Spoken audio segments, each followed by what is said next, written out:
I get you for the next, I'd say 20, 25 minutes. And so as we get the sound working here, I'll just say that thanks for making time this morning to spend time learning about Amazon. Thank you for taking time this morning to learn about what we're doing around AI. And I promise not to go too technical. How many of you are like technical people? You love, oh my gosh, more than I thought. How many of you are like, oh my God, please do not get too much into IT? Come on, be honest. Yeah, the other half. Okay, good. So let me show you what we're going to cover today. So one thing I realized is this podium is in the way of you guys. So if you can't see the slides, you might want to move. And so if not, I'm going to stand on the side here in a few minutes and you guys will be able to see this content. If you're interested in some of the content after we're done today, please let me know. I'll be glad to send you a subset of the slides as a follow-up. Sound good? Okay, cool. All right, so our plan today, I'm going to tell you a little bit about Amazon, how we're structured, how we go to market in retail and consumer goods. How many of you work in retail? Awesome. How many of you work in CPG, consumer packaged goods? And how many of you are like service providers, consultants, analysts, others, right? Okay, good. You guys raised your hand like four times. Well, it's good to have you. I'm going to share with you a bit about how we operate at Amazon in the industry. I sit within AWS, but I'm going to give you the broader Amazon view. Then I'm going to dive into AI. Do not fear. I'm going to just share with you some of the high level how AI is working around some of the Amazon capabilities. And then the word of the last 14 months, generative AI, we're going to dive there, and I'm going to show you some of how our customers are using that technology today. Sound good? Is the sound weird to you guys or just to me? It's all good? Okay. All right, here we go. I'm going to cover a lot of material very quickly, and like I said, we're going to be in and out like 25 minutes. So at Amazon, our vision, hopefully you knew this if you're a customer, is to be Earth's most customer-centric company. Okay, we go to market with retail and consumer goods within one vertical at Amazon Web Services. Okay, so when you think about CPG, we're helping brands to grow brands that consumers love, right? We like to say we're builders. We're focused on innovation around the consumer product. For those of you that are familiar with like pricing, packaging, routes to market, like we really do a lot of work around that space and enabling it. And of course, we're known for supply chain. And so we help a lot of customers with their supply chain, their route to market, getting product from one place to another and making sure the right product's the right place, the right time for us to purchase. On the retail side, we like to say that we're born from retail. Like AWS is the platform on which Amazon was built, and that cloud capability was launched in 2006 as the first platform in the cloud space. And so we like to say we're born from retail. You'll see some innovations from us in a few months that are all around retail. The second, if you're in the retail industry, I'm going to stand out here so you guys are taking pictures. The whole idea of frictionless commerce, right? Unified commerce is the whole idea of making the relationship with the customer more smooth and specific. We're really good at that, and we've got really good tech around that and capabilities around that. We've got great partners that operate in that space. And the last area is around operational efficiency, especially in retail, as you think about putting the right inventory to support the right stores. And stores, for the most of our retailers, are growing and expanding. We're known for a number of things at Amazon. You probably know us because of the things you buy online that show up at your house today or tomorrow, right? For those in the tech space, you might know AWS. You might think we're really good at supply chain, right? We like to say we're really good at customer obsession, which is thinking of the customer and then solutioning around that. We're also known for innovation. So think Amazon Pay, Amazon Lockers, the Just Walk Out technology that if you flew into the Las Vegas airport, you might have noticed there are several stores where there's gates that you can scan your palm or your app and walk in and pick up product and just walk out. That's pretty cool, incredible. And if you're flying Delta, you'll check that out as you go to the airport this week. That's called Just Walk Out technology, and also Amazon One, which I'll talk about in a few minutes. But many innovations, both in-store and online, and Amazon is more than one business. I mean, think of all the companies that are part of Amazon. Most people don't know, for example, that we own Ring doorbells, right? Or Fire TV, right? Or Whole Foods. How many of you shop Whole Foods? Your homes, right? How many of you been to an Amazon Fresh store? A couple. That's our grocery concept. Amazon Go stores, our convenience store concept, right? So Amazon is a number of different companies that all operate independently, but together bring a pretty powerful value proposition for retailers and for consumer goods brands. I mean, this is a unique story, I think, that not many others can tell in the industry, and something that makes us unique when we're working with some of the largest brands in the world, the largest retailers. Cool? Good understanding of Amazon. Okay, so what about generative AI? How many of you heard generative AI? Yeah, so the last 12 months have just been unbelievable in this space. And what's been most interesting is the meetings that we have had with executives and our customers and companies that are not our customers. And we're not talking about just the CIO or the CTO, we're talking about like boards and CEOs and CMOs and heads of supply chain that are interested in this topic. And I think you'll see why in a few moments. But it's something that if you haven't leaned in yet, my challenge to you is take a step, and part of it is being here today even, but after this to really understand it, okay? This is an excellent definition. If you are not technical, remember we're not going IT today, but this is a great definition of artificial intelligence, machine learning, deep learning, and then generative AI. One thing to keep in mind, it's all AI, okay? If you were to come to this show or others about 15 or 16 months ago, you would have heard speakers up here talking about AI ML. We're doing AI ML. They really didn't know a lot of them what AI ML was, or that it's not actually all the same thing.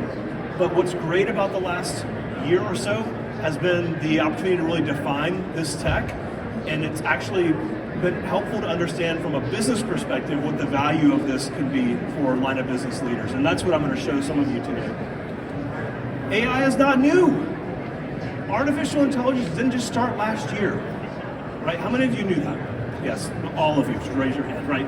It goes back years. Okay, and AI has been part of what you find in like our product recommendation engine, for example, on Amazon.com. It's been part of things like fraud for e-commerce, around image recognition and analysis, around contact center recommendations. So AI has been out there and actually been used by many companies. And many of your companies may or may not be using kind of traditional AI today. Where else at Amazon are we already using? This is traditional AI. We're not talking this generative AI thing, right? Not only on Amazon.com, but in our fulfillment centers. So if you were to go there and see product being moved around on these small robots, those are powered by machine learning. How many of you have an Alexa device? Alexa devices are powered by multiple machine learning models. We have drones. We're in the satellite industry now. I mean, AI is built into many things that we do at Amazon. So what I'm going to do for the next few slides is show you some examples of where AI has already been coming to life. These are not generative AI examples. These are examples of what you may not even realize is already out there powered by artificial intelligence. So, virtual try-on. This is on Amazon today and other e-commerce sites of customers we work with. The ability to take product and look at it and see what it looks like on you, powered by traditional AI. AR and VR, many of you have heard a lot about this the last couple of years, especially like in retail, powered by traditional AI. Okay? These are technology capabilities that have been out there for a long time. If you like my sport coat and you want to do a search on this, for example, and find others similar, you can do that already. Okay? You don't need generative AI to do that. I will say generative AI helps make it even better. All right? Image search. Virtual stores. Not only for retailers, but some big consumer brands have thought about, hey, maybe we create a whole store around our products and make it shoppable, and then we could even fulfill that, maybe with an Amazon, right? It's powerful, right? It kind of meets the need of endless aisle. Just walk out technology. This is an example of it. So, if you're at the airport and you've never used Just Walk Out, it's okay. You can actually open your Amazon app here, and at the top of the Amazon app, I'll show you, there's actually a line you can scroll over and it says in-store code. You scan this at the gate will open. You can take whatever you want in the store and just walk out, and you will get a receipt, and it will charge your credit card associated to your Amazon account. That's using computer vision and some sensor technology that we have in store, again, using AI today. Make sense? Check it out if you haven't already. If nothing else, just walk in and kind of see how the tech is working at the airport. Amazon One, you can also, while you're there, if you wanted to, set up an Amazon One account. You can do this also at Whole Foods, for example, where your palm, you register it to a credit card. It takes about 12 seconds to set that up. And then you can use your palm to pay at any place where there's an Amazon One unit. An arena, a stadium, a concession, or any retailer that has Amazon One at checkout, you can use that to pay. and it's powerful. Again, using traditional AI. Everyone follow me so far? Okay, great. Sorry about all the noise, but I am trying to talk over it. Alexa devices in store. Some grocers are using Alexa for wayfinding. So where do I find the Jif peanut butter low-fat 20-ounce bottle? To provide a location and a shelf in store. Many retailers have tried to solve the wayfinding issue in their stores. Alexa is a great addition and a great partner in that space to do that. Two more examples, retail media networks, which has been a topic that is on fire in the retail and consumer goods space. For those that are not familiar with what this is, basically the retailer provides an opportunity for the brand, so we think of a major consumer brand, to activate marketing in store or online, right? And it's a new channel for activating near real-time marketing, powered by analytics and AI. And last but not least, another interesting example, in-store tracking of like traffic, dwell time, people that are walking. This is not using any sort of facial recognition. This is just using actual movement in store to say, hey, where are the hot spots in store? And then therefore, how do we lay out the store in a new and different way based on what we know about traffic? And by the way, this is using like cameras that already exist in the store. These aren't new cameras that someone has to install new hardware and whatnot. So powerful. Okay, but what about, we just talked AI. What about this whole topic of generative AI? So, as I mentioned, I put the clock started ticking about 14 months ago, 13 months ago, and I'll show you why in a minute. But if you have not been around the news or you've not been kind of paying attention to this space, there's a lot of it. There's a lot of investment being made in this space.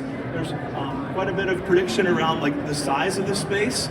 It's also why you see so much interest in cloud technology, because in order to do generative AI, you've really got to have the flexibility and scalability to gather data and then run models against that over time. So the reason that this turned so many heads a year plus ago, I mean, guys, 13, 14 months into this really for most companies, is because of the speed at which this was picked up, right? And the availability of it on your phone, on your tablet, on your laptop, and the power of what that large language model can do, right? So most of you probably use ChatGPT. Thinking about this, the time to 50 million users. You guys can see this in the back, right? I mean, radio, 38 years, TV, 13 years, WeChat, 1 year. Public large language model is more like a couple days. Okay, so you put the technology in the hands of everyone basically, but haven't put the structure around it to like, and the understanding around it to understand like what you should and should not use it for and how to use it. So hence why so much interest around this, right? A little bit of tech, but do not fear. Machine learning typically takes an input here, for those that can't see in the back, and the AI does one task, like character recognition. Deep learning, multiple inputs, right? For example, like demand forecasting, where you've got to take different inputs from different places and then create a demand forecast. And finally, generative AI, which is what we're really talking about for the next 10 to 15 minutes, takes multiple inputs and creates multiple outputs. So you'll hear, what we'll talk about in a minute, things like your e-commerce listings, titles, bullets, keywords, images, video, future. They're not quite there yet on video. Coding, if some of you, you raise your hand that you are very technical, if you're in the coding space, like home run. And so my goal for the next few minutes is to show you what's been real and then what's coming, to just give you a sense for what to be thinking about, right? And then we're going to wrap up with some things to think about for your business. Okay, so the tipping point for generative AI was a couple things that have come together. One, we've talked about big data for years. If you've been in the tech space for more than 10 years, you know that big data was a big watchword around 2010, 2015. We started seeing chief data officers, chief analytics officers, the new role that came out. Scalable compute through cloud. So we talked about AWS launching in 2006, and now, as you know, there are other cloud platforms right out there. Many companies in retail and consumer goods are moving to the cloud. And then, of course, machine learning, which is where a lot of this is powered from. When I talked about all the calls we started getting about 14 months ago from like daily, these are the types of questions they were asking. Like, what is Amazon doing about generative AI? What is it you offer versus others? Why would I leverage your models or the models of your partners versus others? Help me understand it from a business perspective. Is this only IT, or is this also the business, right? And I'll answer that as we go. Here are the major use cases that where most of our customers are finding value today. So I talked about the customer experience. So if you think about contact center around personalization, you'll hear chatbots. All of these are, I don't want to say low-hanging fruit, but these are low barrier to entry opportunities for you to leverage generative AI today. Productivity, if you notice, like the ability to take, for example, a large spreadsheet that has a lot of pivot tables in it. Many of you probably have either analysts or team members that have to do that. Like, these models can run through that data very, very quickly and make sense of it and give you insights very, very quickly. On the creativity side, if you work with agencies to create images of your product and put them in different places, you can do that inside your house today, inside your company today, without leveraging the agency necessarily. And I'll show you just how powerful the images are and how disruptive this could be around that. And last but not least, if you're in sourcing and procurement, or you deal with a lot of contracts or RFPs, the opportunity to leverage the text models is incredible. And this is today. Okay, we're talking 12, 13 months in. Another 12, 13 months, this slide will be completely different. In fact, every couple weeks, all of our content has been changing. That's how fast this technology is moving. This is not metaverse, this is not blockchain. This is so different than that, and it's something that we view as a technology that will change every customer experience for your businesses and the ones that we all interface with. Okay, Amazon. So places you're going to see already generative AI built in.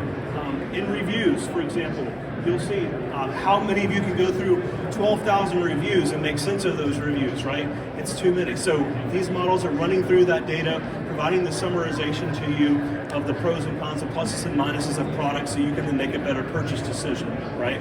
You can do that today too. If you have your own e-commerce platforms, you can leverage these models, ready to go, from us or others. Okay, this is technology that is ready to use. We have a customer that has their own e-commerce platform. They have hundreds of reviews for their products. And so they said, hey, can we take an example and run it through your model to get a summary of what our customers are saying about our product? I said, sure. 400 to 500 reviews. We brought that file in, ran the model about 2.5 minutes to get answers. And we could ask questions of it, just like you might be familiar with running a large language model. That project would have been a 6-week effort of provide all the reviews to an agency or a consultant. A couple weeks later, they come back on the report. We have to review the report, make changes, go back and make changes after that. Hundreds of thousands of dollars in 2.5 minutes, no cost. Okay, and these are small examples, but you start to add these up, and they start to really change how you think about this technology. Training the data set for Amazon One, as I mentioned earlier. If you go on Amazon today, there's a capability called Diffuse to choose, and you can see how you can take what's somewhat like virtual try-on, but take different products and then allow that to be overlaid in terms of what those products would look like on an individual. Customizing things like furniture. The furniture industry is very interested in this, because how am I going to take the customization capabilities these models provide and then be able to execute on that versus mass purchases, right? There's some tension there that's going to play out in that industry around this. And these are also some of the prompts that you might see around this. How many of you have heard the word prompt before? Not the word prompt, but the prompt is related to generative AI? Okay, perfect. So this is your way of being very specific about what you want these models to do or come back with. And the more specific you are in your prompt or your question, the more specific and actionable the results are that come back. And you can refine those over time. So for example, a new role that we're seeing with many companies is a prompt engineer, someone that's really good at being able to use technology to get results. Okay, search. You can use a generative AI model today. This is an old-fashioned recipe. It took about 6 seconds to get this result using our models. Traditional search, pop-up ads, a life story, clicks, 1.5 minutes. Seems small, but you get to really think like how is search going to change, right? Not only search on your favorite search engine, but search within your own e-commerce environment. How are you going to use that platform still to bring value? Images, none of these people are real. These products aren't real, except for this one. That is a Coke Freestyle machine, and I'll explain why in a moment. But the clarity of the images is incredible. The image quality now, 12 to 13 months in, about what you can generate from a model perspective, from a putting people in different environments perspective, from a putting brands in different backgrounds and different environments, is real and ready to go. And if you're not using it, you're missing out. It's ready now. And don't rely on IT to come bring it to you. You, the line of business leaders, can also push this. This is a business and technology capability, okay? That's part of what I want to show you. This dog, not real. I mean, the part, not real. The energy drink that we manufactured using a product design model, not real. My point is there's many different use cases, and images is a place where there's a lot of things you can explore there and use those today to better your business. One of our partners, Cloudberry, the ability to take images here and change those images. You can do some of this on your phone today, as some of you probably know, powered by generative AI. And you start to think now about the ability to change images and put people in different environments and backgrounds, the risks around that, right? We'll talk about some of the risks and trade-offs in a few moments. Same with the film. We announced a new product called Rufus over the last couple of weeks. Some of you might have heard that. Actually, Rufus is a dog that used to be part of the Amazon family in Seattle, in case you were wondering.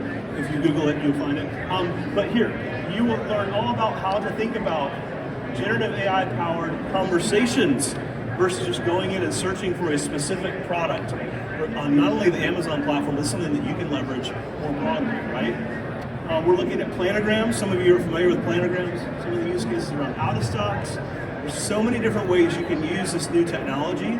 And even in our pharmacy business, by the way, we're in the pharmacy business in case you didn't know, but for things like synthesizing data, looking at text for prescriptions, answering customer questions, right? The machine learning learns over time and provide better answers to customer questions. But the main areas of focus within retail and CPG are in the marketing and sales space and customer operations space today. So if you're in supply chain, if you're in manufacturing, the use cases are a bit more limited right now because of the challenge in making sense of multiple data inputs versus some of the other areas like customer-facing areas. But that'll change over time. If you're interested in some of the traditional use cases that we're finding with our customers, I put here a list within consumer goods. And again, the digital commerce space and marketing and sales is certainly significant on the retail side, also in the middle. But we expect that to change and evolve. I mean, again, how we're 12 to 13 months into this and things have moved so quickly, you can expect that the technology is going to move even faster. It doesn't work without the data, so unfortunately, you've got to have good data or good access to data in order to do some of the technology and some of the decisions that I showed you. And I'll tell you that there is Martech's law, which is this whole idea that technology is running faster than people can understand it, is running faster than companies can understand it, is running faster than the regulation can keep up with it. And so the angst that you feel in the marketplace that you see on the news, that you hear, that wasn't me, tech companies talking about, that is because of this, right? No matter what, you cannot lock down everyone's laptop, or you could, but guess what? I still have this, and I still got on my own personal devices, right? So that's some of the concern that you see from companies today. Now, there are some threats and things to think about. There's bias. There are hallucinations. Sometimes these models come back confidently wrong. Spinning through that spreadsheet, that pivot table, and asking it to come back with a result, it will come back and tell you exactly what it wants to tell you, but if you ask it again, it might come back with an exact different result. So there is very much still a big people component to this. We think this is more of a opportunity for accelerating the ability to go through a lot of data and information quickly, but then using the results from that to have a human to validate, right? There's intellectual property issues and questions around that. Who owns the images when you create those? Who owns the text? These are things that a lot of legal groups are working through. And you guys can expect this to impact your organization and your roles. I mean, 66% of US and European jobs are going to be exposed to some aspect of automation. 50% of employees will need to reskill or upskill in the next 5 years. And I think 5 years is too long. It's going to happen. It's happening much faster than when we put this content together. and 60% of employees are in occupations that didn't exist today. So for example, if you look at let me jump to right here. Many of these roles didn't exist only a couple of years ago. But because the technology has changed, new roles have evolved from that. So when you hear about people saying, well, is this a job eliminator or is this a job enhancer? We're seeing it much more as a enhancer in terms of being able to get to information and decisions faster, and also it's driving the need to reskill, like and upskill the organization and your people, not just in IT. This is not an IT thing. You should not just assume the IT group is going to handle this. Okay? This is something that you as a business leader need to own as well. People are worried about AI is going to take their job. No, someone who doesn't understand AI or understands AI is going to take your job. So that's why I'm so glad you're here. Like, you guys are all welcome today and know a little bit more about this and have some of the questions to ask your own organization. And hopefully they're already taking time to look into it, right? I'll also show you that, if you notice, there's a mix here of technology and business leadership needed to support this. This is, again, kind of reinforcing my point around technology. Okay, so how do you get started? Last slide or two. First of all, I'd look for some low-hanging fruit use cases, and you might say, well, I don't even know what the use cases would be. That's okay, because you're going to hear about them from your competitors, from your partners, from others that are doing work in the industry, and also from your tech and consulting partners. They're deep in this right now. They can help you to define what some of those use cases would be, and then also what some of the data you would need to support those. Okay, so and by the way, if you go home and say, hey, what would be some generative AI use cases? Most people probably won't know. It's so new. How would they know? And most of the use cases people do highlight are like traditional reporting or bad data problem or whatnot. It has nothing to do with AI. And then there's a method to do this that gets you there quickly. 5 questions to end on. Number 1, is your organization leadership bought in? Are they saying, hey, this is important? We're going to look into this. We're going to invest time in this. We're going to invest business and technology leadership in this, right? Number 2 is all about having a goal. And so you can set very short-term goals and take use cases that allow you to test out those use cases in weeks and days and not years. It's doable, and that way also you can validate the results or what you want out of it. And also it helps you to learn, practice, and try out this new technology. Third, you have a knowledgeable team. Well, guess what? In this space of generative AI, there's not a whole lot of knowledge in many organizations, and that's okay. The great thing is it's very accessible. And the way you learn from these is you get in and start using it and trying and testing it, right? Do you have a strategy for prioritizing? And last but not least, do you have access to the data? So we talked about a lot of things today. We talked about Amazon. We talked about the definition of AI, right, and where it sits, some of the examples of where we see it come to life. We talked about generative AI, just some of the things to think about, and I just leave it with you right now is just have somebody leaning in, if not you, and take the time to understand this and be aware, if nothing else, because no, it's moving so quickly, and you're going to find many different ways that you can leverage it in your organization. So with that, I'll end with 3 minutes to go, and hope you guys have a great show. Cool?